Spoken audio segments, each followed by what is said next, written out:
আচ্ছা দেখো, আজকে আমরা আলোচনা করব পরমাণু নিউক্লিয়াসের দুটো গুরুত্বপূর্ণ টার্ম এবং তার সঙ্গে সঙ্গে বাকি যে অংশগুলো আছে। দেখো, প্রথমে আমরা আলোচনা করছি ভর ত্রুটি। ভর ত্রুটি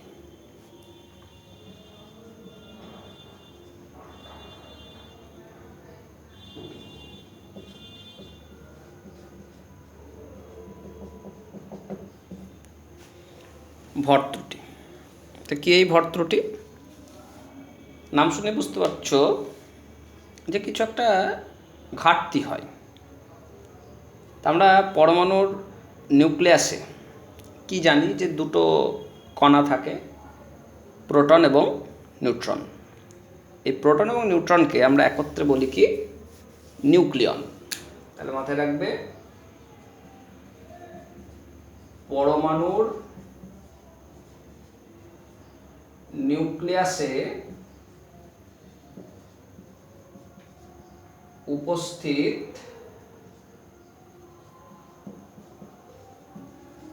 প্রোটন ও নিউট্রনকে একত্রে নিউক্লিয়ন বলা হয়। একত্রে আমরা বলছি নিউক্লিয়ন। তা এখন পরমাণু নিউক্লিয়াসের যদি আমরা ভর পরিমাপ করি, তাহলে ভর পরিমাপ করলে কি পাবো? মোট যে প্রোটন থাকবে তার মোট ভর প্লাস মোট যে সংখ্যক নিউট্রন থাকবে তার মোট ভরের যদি আমরা যোগফল করি, তাহলে আমরা বলবো কি? পরমাণুর নিউক্লিয়াসের ভর। তাহলে পরমাণুর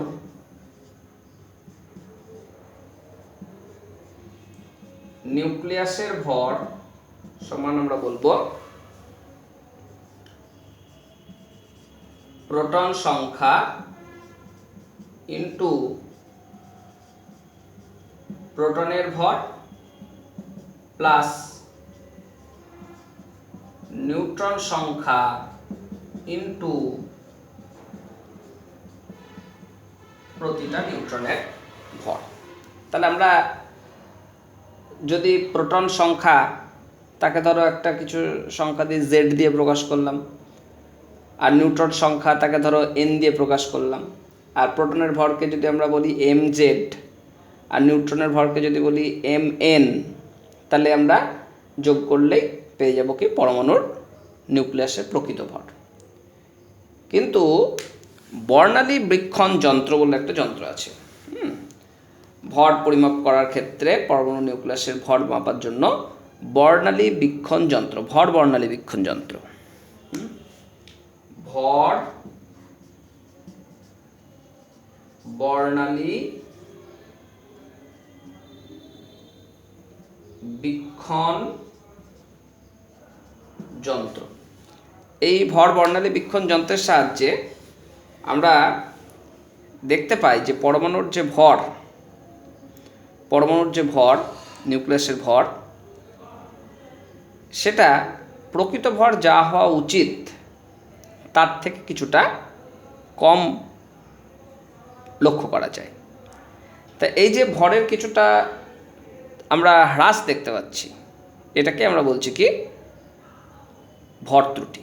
তাহলে ভর ত্রুটি মানে নিউক্লিয়াসের যে ভর হওয়া উচিত মাইনাস পরীক্ষালব্ধ নিউক্লিয়াসের যে ভর তার যে বিয়োগফল, তাকে আমরা বলবো ভর ত্রুটি।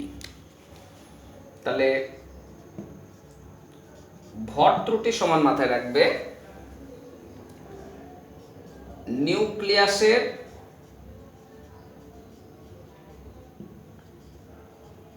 প্রকৃত ভর মাইনাস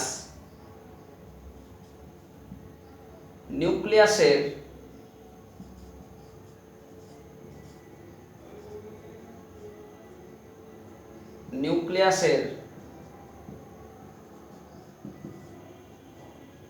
পরীক্ষা লব্ধ ভর। নিউক্লিয়াসের প্রকৃত ভর মাইনাস নিউক্লিয়াসের পরীক্ষালব্ধ ভর, অর্থাৎ যেটা আমরা ভর বর্ণালী বীক্ষণ যন্ত্রের সাহায্যে পাচ্ছি, সেটাকে আমরা ভর ত্রুটি দিয়ে প্রকাশ করি, যেটাকে ডেল্টা এম এই চিহ্ন দিয়ে প্রকাশ করা হয়। তা এখন এই যে ভরের ত্রুটি হচ্ছে, সামান্য ভর হ্রাস ঘটছে, এই ভরটা শক্তিতে পরিণত হয়। তা ভরের যদি ডেল্টা এম বা এম পরিমাণ ত্রুটি ঘটে, তাহলে সেক্ষেত্রে উৎপন্ন শক্তির যে মান হবে সেটা আইনস্টাইনের সমীকরণ অনুসারে E=mc², এই সমীকরণ অনুসারে শক্তিতে রূপান্তরিত হয়। মাথায় রাখবে, আইনস্টাইনের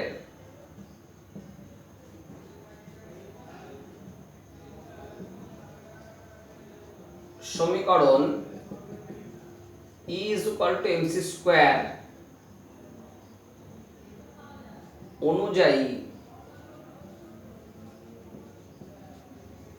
পরমাণুর নিউক্লিয়াসের ভরের যে ত্রুটি হয় তা শক্তিতে রূপান্তরিত হয়। যেখানে তোমরা জানো যে সি হচ্ছে শূন্য মাধ্যমে আলোর বেগ।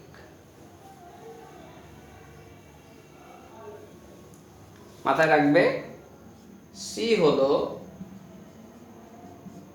শূন্য মাধ্যমে আলোর বেগ। এই সি এর মান হচ্ছে 3 × 10⁸ মিটার পার সেকেন্ড। তাহলে এই যে ভর ত্রুটি ঘটছে, এই ভর ত্রুটিটাই নিউক্লিয়াসের যে নিউক্লিয়নগুলো আছে সেই নিউক্লিয়নগুলোকে পরস্পরকে আবদ্ধ করে রাখতে সাহায্য করে। তাহলে মাথায় রাখবে, ভর ত্রুটি থেকে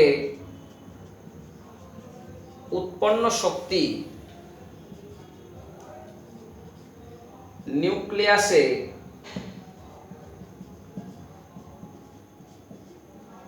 নিউক্লিয়নগুলিকে আবদ্ধ করে রাখতে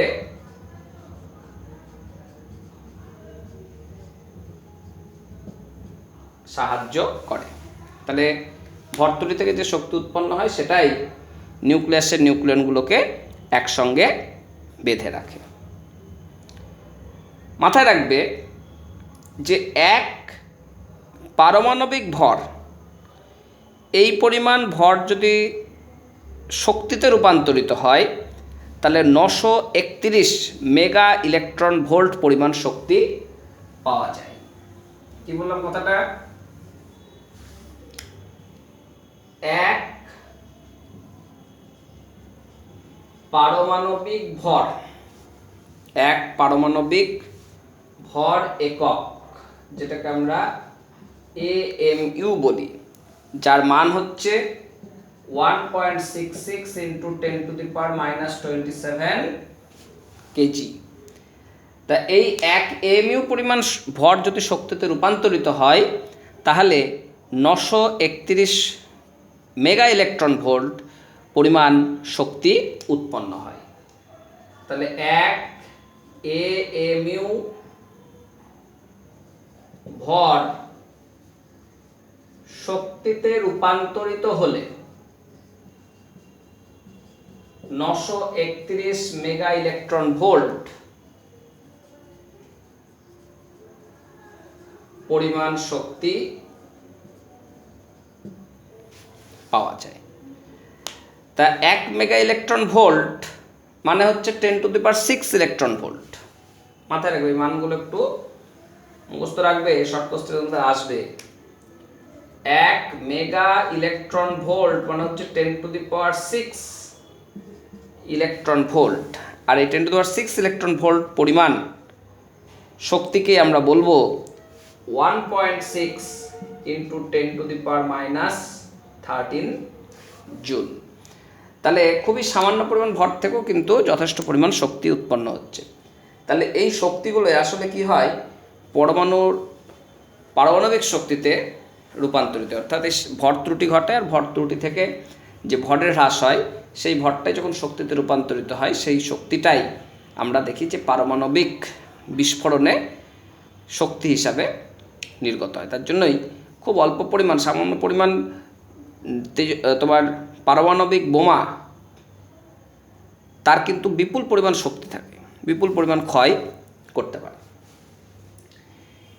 এর সঙ্গে সঙ্গে আমরা আরেকটা টার্ম শিখবো, তাহলে ভর ত্রুটি আমরা শিখলাম, এর সঙ্গে সঙ্গে আরেকটা টার্ম শিখবো, সেটা হচ্ছে বন্ধন শক্তি।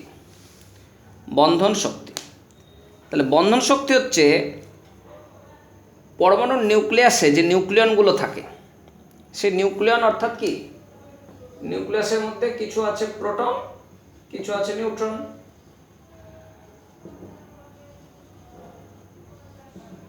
তাহলে প্রোটন এবং নিউট্রন এই কণাগুলো নিউক্লিয়াসের মধ্যে উপস্থিত আছে। তো এই কণাগুলোকে যদি আমি বিচ্ছিন্ন করতে চাই, মানে পরস্পর থেকে আলাদা করতে চাই, তাহলে যে পরিমাণ শক্তির প্রয়োজন হয় সেই শক্তিকেই বলা হয় বন্ধন শক্তি। বুঝতে পারলে? তাহলে নিউক্লিয়নগুলো একসঙ্গে যুক্ত অবস্থায় আছে, দৃঢ়ভাবে অবস্থায় আছে, নিউক্লিয়াস গঠন করেছে।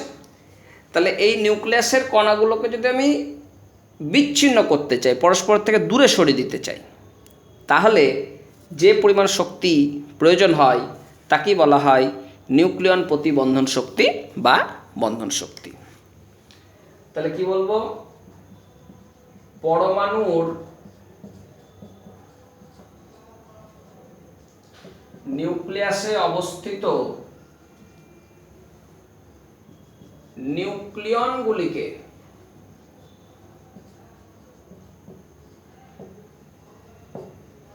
পরস্পর থেকে বিচ্ছিন্ন করতে যে পরিমাণ শক্তির প্রয়োজন হয় তাকেই নিউক্লিয়ন প্রতি বন্ধন শক্তি বলে। সেই পরিমাণ শক্তিকে বলবো নিউক্লিয়ন প্রতি বন্ধন শক্তি। বা এরকমও বলতে পারো, উল্টো দিক থেকে যদি বলো যে এই নিউট্রন প্রোটনগুলো যখন দৃঢ়ভাবে আবদ্ধ হয়ে নিউক্লিয়াস গঠন করছে তখন যে শক্তি মুক্ত হচ্ছে উল্টো দিকে, তাকেও আমরা বলতে পারি নিউক্লিয়ন প্রতি বন্ধন শক্তি। তাহলে বিপরীত ক্রমে আমরা যদি বলি, তাহলে নিউট্রন ও প্রোটনগুলি পরস্পর যুক্ত হয়ে যখন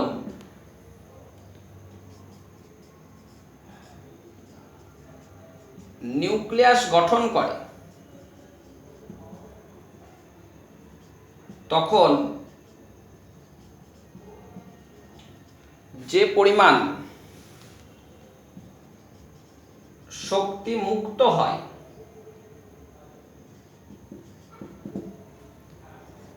তাকে নিউক্লিয়ন প্রতি বন্ধন শক্তি বলা হয়। তাহলে বন্ধন শক্তি আমরা দুভাবে বলতে পারি, যে নিউক্লিয়াসের মধ্যে কণাগুলোকে ভাঙতে যে শক্তির প্রয়োজন হচ্ছে, বা এই নিউট্রন প্রোটনগুলো যুক্ত হয়ে যখন নিউক্লিয়াস গঠন করছে তখন যে পরিমাণ শক্তি মুক্ত হচ্ছে, রিলিজ হচ্ছে যে এনার্জিটা, সেই পরিমাণ শক্তিকে আমরা বলি নিউক্লিয়ন প্রতি বন্ধন শক্তি। যাই হোক, তাহলে আমরা পরমাণুর নিউক্লিয়াসে যে ভর ত্রুটি ঘটে সেই ভর ত্রুটি মাথায় রাখবে যে নিউক্লিয় বিক্রিয়াগুলোই শক্তির হচ্ছে প্রধান উৎস, যেটাকে আমরা E=mc² এই সমীকরণের সাহায্যে, অর্থাৎ আইনস্টাইনের যে সমীকরণ সেই সমীকরণের সাহায্যে ব্যাখ্যা করতে পারি। এবার দেখো আমাদের যে নিউক্লিয় বিক্রিয়াকে আমরা দুভাগে ভাগ করি। একটা হচ্ছে নিউক্লিয় বিভাজন বিক্রিয়া আর একটা হচ্ছে নিউক্লিয় সংযোজন বিক্রিয়া। তাহলে প্রথমে আমরা আলোচনা করব নিউক্লিয় বিভাজন বিক্রিয়া। এই নিউক্লিয় বিভাজন বিক্রিয়া প্রথম আবিষ্কার হয়েছিল 1939 খ্রিস্টাব্দে। 1939 খ্রিস্টাব্দে। কে আবিষ্কার করেছিলেন? বিজ্ঞানী অটো হান এবং স্ট্রাসম্যান বলে দুই বিজ্ঞানী এই ঘটনা আবিষ্কার করেছিলেন। অটো হান ও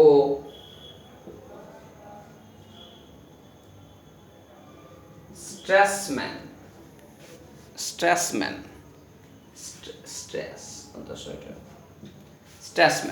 এই দুই বিজ্ঞানী প্রথম নিউক্লিয় তোমার অটো হান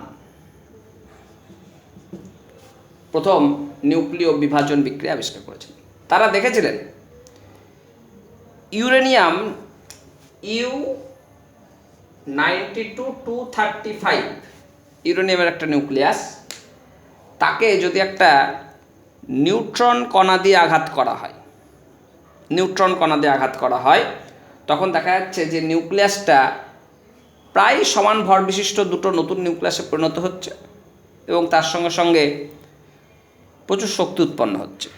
এই ঘটনা প্রথম এই অটো হান এবং স্ট্রাসম্যান এই দুই বিজ্ঞানী পর্যবেক্ষণ করেছে এবং সেখান থেকেই নিউক্লিয় বিভাজন বিক্রিয়া আবিষ্কার হয়। তাহলে বিক্রিয়াটা কীরকম দেখাচ্ছে? N01 এটা যখন এটাকে আঘাত করছে, মানে ধরে নাও এটা হচ্ছে ইউরেনিয়াম আর এখানে আছে একটা নিউট্রন কণা, গিয়ে একে আঘাত করলো। তাহলে যখন আঘাত করছে তখন দেখা যাচ্ছে এটা নতুন একটা নিউক্লিয়াসে পরিণত হলো 236। তুমি এধারে লিখে দিলে কোনো অসুবিধা নাই। অর্থাৎ এটা পরিবর্তিত অপর একটা নিউক্লিয়াস, এটা 235 ছিল, সেটা 236-এ কনভার্ট হয়ে গেল। পরবর্তীতে দেখা যাচ্ছে যে এই নিউক্লিয়াসটা বিভাজিত হয়ে গিয়ে বেরিয়াম ক্রিপ্টন দুটো নতুন পরমাণু তৈরি হচ্ছে, তার সঙ্গে সঙ্গে আরও কিছু নিউট্রন উৎপন্ন হচ্ছে। তাহলে এখানে তৈরি হয় বেরিয়াম 56 141, ক্রিপ্টন 36 92, আর তৈরি হয় 3খানা নিউট্রন কণা। তাহলে এখান থেকে বিস্ফোরণের পরে এরকমভাবে তোমার একটা বেরিয়াম, একটা ক্রিপ্টন আর তার সঙ্গে সঙ্গে আরও 3খানা নিউট্রন কণা সৃষ্টি হচ্ছে। এবং এই বিক্রিয়াতে দেখা যায় প্রায় 20 মেগা ইলেকট্রন ভোল্ট পরিমাণ, 200 মেগা ইলেকট্রন ভোল্ট পরিমাণ শক্তি এক একটা নিউক্লিয় বিভাজন বিক্রিয়ায় তৈরি হয়। এবং এই যে নিউট্রন আরও উৎপন্ন হলো, আরও যে 3খানা নিউট্রন উৎপন্ন হলো, সেই 3খানা নিউট্রন গিয়ে কী করবে? পরবর্তীতে আবার U-92-235 এরকম যে নিউক্লিয়াস থাকবে, সেই নিউক্লিয়াসকে পুনরায় আঘাত করবে। তাহলে দেখো, একটা নিউক্লিয়াস ভেঙে তিনটে হলো, এবার 3খানা নিউট্রন গিয়ে কী করবে? আবার 3খানা ইউরেনিয়াম নিউক্লিয়াসকে ভাঙবে। তাহলে ধরে নাও এটা একটা ইউরেনিয়াম নিউক্লিয়াস, সেটাকে একটা নিউট্রন আঘাত করলো, বিভাজিত হয়ে তোমার 3খানা নিউট্রন উৎপন্ন হলো। এগুলো আবার গিয়ে কি করছে? আবার নতুন করে ইউরেনিয়ামকে আঘাত করছে। তার ফলে কি হবে? এটা থেকে আবার 3খানা নিউট্রন নির্গত হবে, এটা থেকে আবার 3খানা নিউট্রন নির্গত হবে, এটা থেকে আবার 3খানা নিউট্রন নির্গত হবে। তাহলে এরকমভাবে দেখা যায় যে একটা বিভাজন বিক্রিয়া একবার শুরু হয়ে গেলে ক্রমশ অনবরত অসংখ্য বিক্রিয়া ক্রমান্বয়ে বাড়তে শুরু করে। 1টা থেকে 3টে, 3টে থেকে 9টা, 9টা থেকে 27টা, 27টা থেকে 81টা, এরকমভাবে ক্রমশ বিক্রিয়া বাড়তে শুরু করে। প্রতি ধাপে, প্রত্যেকটা এরকম স্টেপেই 200 মেগা ইলেকট্রন ভোল্ট পরিমাণ শক্তি উৎপন্ন হয়, যা বিপুল পরিমাণ শক্তি উৎপন্ন করতে সক্ষম হয়। আর লক্ষ্য রাখো, এই বিক্রিয়া একটু বলে রাখি, অনেক সময় এগুলো শূন্যস্থান দিতে পারে। এই যে যোগফলটা সবসময় লক্ষ্য করো, 235 আর 1 যোগ করলে 236, 92 প্লাস 0 যোগ করলে 92, অর্থাৎ ওপরের সংখ্যার যোগ করলে নতুন নিউক্লিয়াসে ভর সংখ্যা তাই থাকবে, আর নিচের পরমাণু ক্রমাঙ্ক যোগ করলেও নতুন নিউক্লিয়াসে পরমাণু ক্রমাঙ্ক ওইটাই থাকবে। আবার তুমি যদি এধারে আসো তাহলে দেখো 141 প্লাস 92 প্লাস 3 ইন্টু 1 মানে 3, কি বললাম 141 92 আর 3 যোগ করবে, দেখবে চলে আসবে 236। 56 36 আর এখানে 3 ইন্টু 0 মানে 0, তাহলে যোগ করলে কত হবে 92। তাহলে যদি কোনো একটা শূন্যস্থান দেয় তাহলে শূন্যস্থান কিন্তু এইভাবে পূরণ করবে। দুই ধারের যোগফল, পরমাণু ক্রমাঙ্ক ভর সংখ্যার যোগফল সর্বদা সমান হয়। যদি সমান না থাকে তাহলে যতটা ডিফারেন্স থাকবে সেটাই কিন্তু মাঝে যে শূন্যস্থান থাকবে সেই নিউক্লিয়াসটার ভর সংখ্যা এবং পরমাণু ক্রমাঙ্ককে বোঝাবে।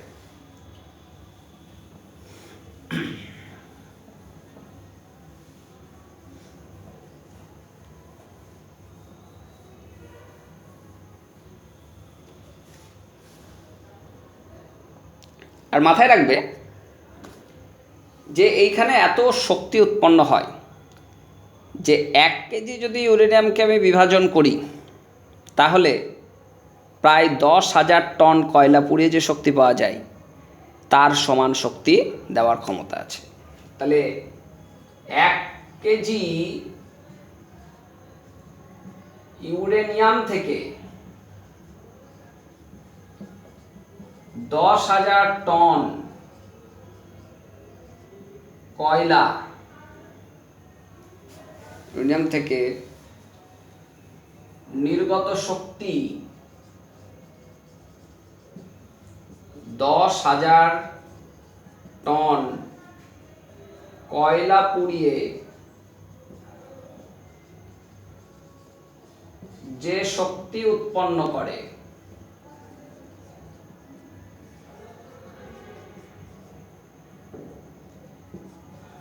তার সঙ্গে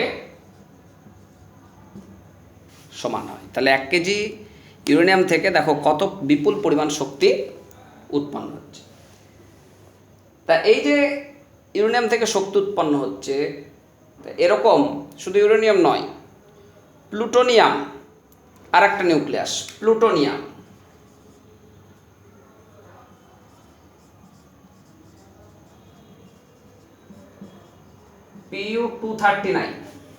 Pu239, এটা হচ্ছে একটা তেজস্ক্রিয় নিউক্লিয়াস। এই ইউরেনিয়াম প্লুটোনিয়াম, ইউরেনিয়ামের 235 আর প্লুটোনিয়ামের Pu239, এই নিউক্লিয়াসগুলো প্রথম ব্যবহার করা হয়েছিল দ্বিতীয় বিশ্বযুদ্ধে। তোমরা জানো যে জাপানে হিরোশিমা এবং নাগাসাকি দুটো শহরে 6ই আগস্ট এবং 9ই আগস্ট দুটো পরমাণু বোমা ফেলা হয়েছিল। তা 6ই আগস্ট হিরোশিমা শহরে যখন তোমার এই পারমাণবিক বোমা ফেলা হয়েছিল তখন সেখানে ইউরেনিয়াম U-92-235 এই নিউক্লিয়াসটা ব্যবহার করা হয়েছিল। আর নাগাসাকিতে 6ই আগস্ট বা 9ই আগস্ট নাগাসাকি শহরে তখন প্লুটোনিয়াম Pu239 এই নিউক্লিয়াস দুটো, এই নিউক্লিয়াসের দ্বারা গঠিত যে পারমাণবিক বোমা, সেই পারমাণবিক বোমা নাগাসাকি শহরে নিক্ষেপ করা হয়। এই দুটো বোমার আঘাতে হিরোশিমা নাগাসাকিতে লক্ষ লক্ষ মানুষের মৃত্যু হয়েছিল। হিরোশিমাতেই প্রায় 1,66,000 মতো মানুষের মৃত্যু হয়েছিল এবং নাগাসাকিতে 80,000 মানুষের মতন মৃত্যু হয়। এবং দেখা যায় যে প্রথম দিন যে বোমাটা নিক্ষেপ করা হয়েছিল সেই বোমাতেই প্রথম দিনেই আঘাতেই অধিকাংশ মানুষ মারা গিয়েছিল এবং পরবর্তীতে বিভিন্ন মানুষ জখম হয়েছিল, পুড়ে গিয়েছিল এবং তেজস্ক্রিয় বিকিরণ শুরু হয়ে গিয়েছিল। এই তেজস্ক্রিয় বিকিরণ এর ফলে পরবর্তীতে 1 মাস 2 মাস 3 মাস 6 মাস ধরে আরও বহু মানুষের মৃত্যু হয়েছিল এবং সেগুলো একবার শ্মশানপুরীতে পরিণত হয়েছিল। কিছু ছিল না, কিছু ছিল না, একেবারে শেষ হয়ে গিয়েছিল। এবং এই বোমাগুলোর এতটাই ক্ষতিকারক প্রভাব, তেজস্ক্রিয় মৌলগুলোর এতটাই ক্ষতিকারক প্রভাব, এমনি সাধারণ বোমা হলে কী হবে, ধ্বংস হবে, আগুন জ্বলে যাবে, তার ক্রিয়া শেষ হয়ে গেল। কিন্তু এগুলো তেজস্ক্রিয় বোমা থেকে তেজস্ক্রিয় রশ্মি নির্গত হয়, যে তেজস্ক্রিয় রশ্মিগুলো বছরের পর বছর ধরে নির্গমন চলতে থাকে। তার ফলে দেখা যায় যে আমাদের বিভিন্ন ক্যান্সার জাতীয় রোগের সৃষ্টি হয়।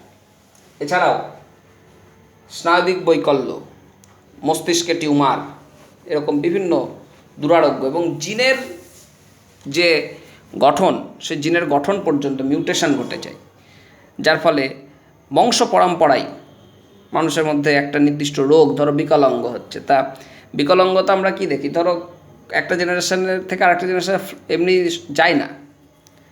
কোনো একটা জেনারেশনে বিকলাঙ্গ হলে তার সন্তান বিকলাঙ্গ হবে তা নয়, কিন্তু যদি জিনের মিউটেশন ঘটে, যদি জিনের পরিবর্তন ঘটে, তাহলে এরকম রোগ কিন্তু একটা প্রজন্ম থেকে পরবর্তী প্রজন্মে চলে যেতে পারে। এবং সেরকম ঘটনা জাপানে দেখা গিয়েছিল এবং এখনও কিছু কিছু ক্ষেত্রে এর প্রভাব দেখা যায়। এবং এই নিউক্লিয় বিভাজন বিক্রিয়াকে আমরা মানব কল্যাণে ব্যবহার করতে পারি। তোমরা দেখলে যে 1 কেজি ইউরেনিয়াম থেকে এত শক্তি পাওয়া যাবে যা তোমার 10,000 টন কয়লার সমান। তাহলে আমরা যদি সামান্য পরিমাণ ইউরেনিয়ামকে নিউক্লিয়ার রিঅ্যাক্টরে ব্যবহার করি, তাহলে সেখান থেকে কী হবে, প্রচুর পরিমাণে তাপবিদ্যুৎ পাওয়া যাবে। আমাদের এই যে নিউক্লিয় চুল্লি আছে, বিভিন্ন জায়গায় আছে, ভারতবর্ষেও আছে, রাজস্থানে আছে, হায়দ্রাবাদের ওধারেও আছে। তা সেখানে কি করা হয়, আমরা তাপবিদ্যুৎ কেন্দ্রে কীভাবে তাপ করা হয় সেটা আমরা পড়েছি, যে জল ফুটিয়ে বাষ্প করা হয়, সেই স্টিম দিয়ে টারবাইন ঘোরানো হয়, আমরা প্রবাহিত তৈরিতে পড়েছি। তা সেখানে বাষ্প তৈরি করার জন্য আমরা কী ব্যবহার করছি, কয়লা পোড়াচ্ছি, তেল পোড়াচ্ছি, গ্যাস পোড়াচ্ছি। তা সেখানে আমরা কি করতে পারি, ইউরেনিয়ামকে যদি জ্বালানি হিসেবে ব্যবহার করি, সেই জ্বালানি থেকে আমরা প্রচুর তাপ পাবো। সেই তাপকে নিয়ন্ত্রণ করে যদি আমরা জল ফোটাই, সেই জলকে যদি স্টিমে পরিণত করি, করে যদি ব্যবহার করা হয়, তাহলে কী হবে, প্রচুর কম দূষণে আমাদের অনেক শক্তি পাওয়া যাবে। সেজন্য বৈদ্যুতিক চুল্লিগুলোকে অনেক ক্ষেত্রেই এরকম পারমাণবিক চুল্লিতে পরিণত করা হচ্ছে, অর্থাৎ পারমাণবিক জ্বালানিকে এখানে ব্যবহার করা হয়। তো এরকম ভেবো না যে সরাসরি ইউরেনিয়াম দিলাম আর শক্তি পেয়ে কারেন্ট পেয়ে গেলাম। নীতি কিন্তু একটাই, ওই আগে যেভাবে আমরা টারবাইন ঘোরানোর নীতি পড়েছিলাম সেই একই, কিন্তু জ্বালানি হিসাবে আমরা এখানটায় ইউরেনিয়ামকে ব্যবহার করছি। আবার মাথায় রাখবে, এই সমস্ত পারমাণবিক চুল্লি স্থাপন করাও যথেষ্ট ঝুঁকিপূর্ণ। কারণ কি, অনেক সময় পারমাণবিক বিস্ফোরণ ঘটতে পারে। বিস্ফোরণ ঘটলে কী হবে, সেক্ষেত্রে সেই সমস্ত অঞ্চলে, লোকালিটিতে এর একটা সুদূর প্রসারী ক্ষতিকারক প্রভাব দেখা যেতে পারে। সেজন্য কি করা হয়, তোমার এই যে নিউক্লিয় বিক্রিয়া দেখলে না, নিউট্রন উৎপন্ন হচ্ছে, সেই নিউট্রনগুলোকে বেগ কমানো হয়। বেগ কমানোর জন্য আমরা ভারী জল ব্যবহার করি। তাহলে ভারী জলের সংকেত তোমরা জানো, D2O, ভারী জল। তাহলে ভারী জল কোথায় ব্যবহার করা হচ্ছে, নিউট্রন যেগুলো উৎপন্ন হয়, একটা বিক্রিয়াতে 3টে নিউট্রন উৎপন্ন হচ্ছে, তা সেই বিক্রিয়াটা যদি নিয়ন্ত্রণ করতে না পারি, তাহলে কি হবে, একসঙ্গে অনেক বিক্রিয়া ঘটে যাবে, দিয়ে নিউক্লিয়ার রিঅ্যাক্টর ফেটে যাবে, পারমাণবিক বিস্ফোরণ ঘটবে। সেই জন্য আমরা কী করি, ওই নিউট্রন কণাগুলোর বেগটাকে কমানোর জন্য আমরা ব্যবহার করি D2O, ভারী জল। এই ভারী জল ব্যবহার করে নিউট্রনগুলোর বেগ কমিয়ে দেওয়া হয়। এছাড়াও বিভিন্ন রকমের রাসায়নিক পদার্থ, বিভিন্ন ধরনের ধাতব দেওয়াল, এগুলোর চারিধারে গড়ে তোলা হয়, যাতে তেজস্ক্রিয় বিকিরণ পরিবেশে ছড়িয়ে না পড়ে। এবার দেখো, তাও কিন্তু কিছু কিছু ক্ষেত্রে দুর্ঘটনা দেখা যায়, ঘটেছে। অতীতে এরকম কিছু কিছু দুর্ঘটনা ঘটার নিদর্শন আছে। যেমন ধরো 1986 সালে সোভিয়েত ইউনিয়নের চেরনোবিলে এরকম একটা দুর্ঘটনা ঘটেছিল।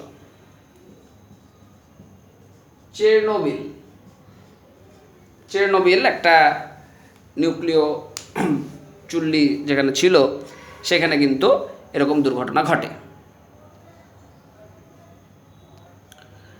তা যাই হোক, চেরনোবিলে যেখানে এরকম দুর্ঘটনা ঘটেছিল সেখানে কিন্তু বেশ ক্ষতি হয়েছিল। তোমার এর যে ক্ষতিকারক প্রভাব সেটা লেভেল 7 পর্যন্ত এর ক্ষতিকারক প্রভাব দেখতে পাই। যে বিভিন্ন মাত্রা আছে নিউক্লিয় এর তেজস্ক্রিয় যে দূষণ, তার মাত্রা আছে লেভেল 7 পর্যন্ত ঘটনা দেখতে পাওয়া গিয়েছে। এর ফলে দেখা গিয়েছিল সেই সময় কিছু মানুষের মৃত্যু ঘটেছিল। 31 জন মানুষ এই চেরনোবিল দুর্ঘটনায় মারা যায়। কিন্তু এটা হচ্ছে তাৎক্ষণিক প্রভাব। সবসময় মাথায় রাখবে, তেজস্ক্রিয় বিভাজন বিক্রিয়াগুলোর একটা সুদূর প্রসারী প্রভাব আছে। সেই সুদূর প্রসারী প্রভাবের ফলে দেখা গিয়েছিল সেখানে বহু মানুষের ক্যান্সার হয়েছিল এবং বহু মানুষ তেজস্ক্রিয় বিকিরণের দ্বারা আক্রান্ত হয়ে তোমার বংশ পরম্পরায় তাদের মধ্যে কিছু কিছু রোগ প্রবেশ করে গিয়েছিল। তো এরকম ঘটনা চেরনোবিলে দেখা গিয়েছে। আবার 2011-তে তোমার ফুকুশিমাতে একখানা তোমার বিস্ফোরণ ঘটেছে। তোমরা দেখবে এটা রিসেন্ট ঘটনা, 2011, তোমাদের হয়তো মনে নাই, কিন্তু তোমরা ছোটোবেলায় শুনেছো। ফুকুশিমা এটা জাপানে অবস্থিত। ফুকুশিমা জাপানে। এখানে কী হয়েছিল, তোমার প্রবল ভূমিকম্প হয়েছিল। ভূমিকম্পের ফলে নিউক্লিয়ার রিঅ্যাক্টর ভেঙে গিয়েছিল, সুনামি এসেছিল। সেই সুনামির জলে গিয়ে নিউক্লিয়ার রিঅ্যাক্টরকে ধাক্কা মারে, নিউক্লিয়ার রিঅ্যাক্টর ভেঙে যায়, যার ফলে এখানেও লেভেল 7 তেজস্ক্রিয়তা দেখতে পাওয়া গিয়েছিল এবং এর ফলেও ক্ষতি হয়েছিল। তবে এই দুর্ঘটনায় তেজস্ক্রিয় বিকিরণের দ্বারা সরাসরি কোনো মানুষ কিন্তু মারা যায়নি। তবে সেই অঞ্চলের প্রায় 2 লক্ষ মানুষকে, 2 থেকে 3 লক্ষ মানুষকে সরিয়ে নিয়ে যাওয়া হয়েছিল অন্য জায়গায়। যেহেতু মানে অতীতে এরকম নিদর্শন ছিল, তার জন্য কী হয়, সেই সব অঞ্চলে সতর্ক থাকে প্রশাসন। তার জন্য যখনই বিপদ ঘটেছে সঙ্গে সঙ্গে ওই সব অঞ্চলকে ফাঁকা করে দেওয়া হয়েছিল, যার ফলে দেখা যায় এখানে কিন্তু বিপদের মাত্রা, মানুষের বিপদ ঘটলেও মানুষের কিন্তু বিশেষ ক্ষতি করতে পারেনি। তাহলে এরকম বিপদ, এই সমস্ত তেজস্ক্রিয় বিকিরণের বিপদ নিউক্লিয়ার রিঅ্যাক্টরগুলোতে থাকে বলেই এগুলো সব জায়গায় সবসময় স্থাপন করা যায় না। ভূমিরূপ দেখে স্থাপন করতে হয়। কোথাও যদি ভূমিকম্প প্রবণ অঞ্চল হয় সেখানে স্থাপন করা যাবে না।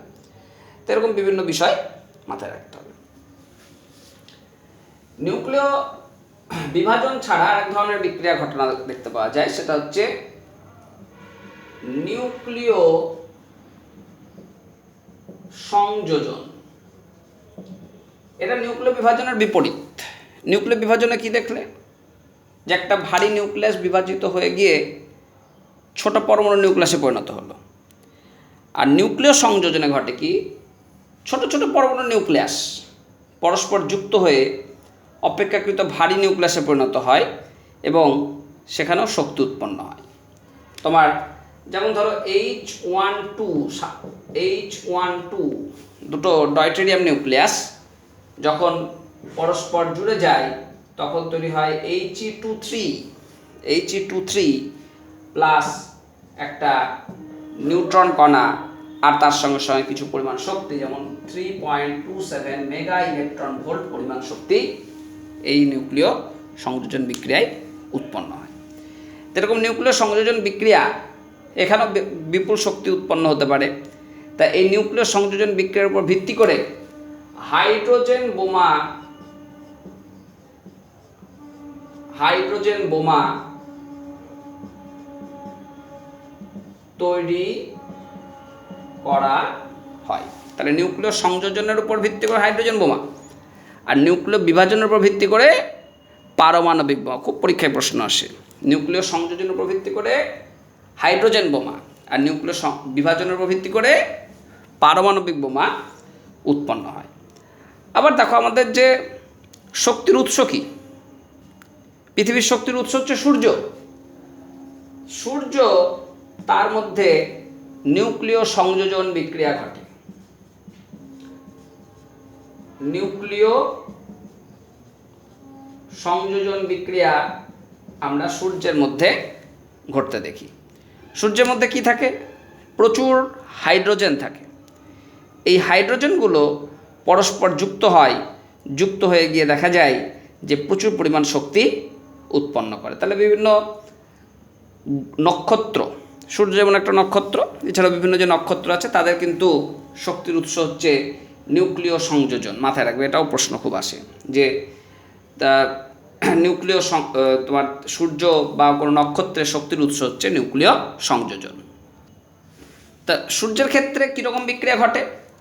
সূর্যের ক্ষেত্রে দেখা যায় চারটে প্রোটন,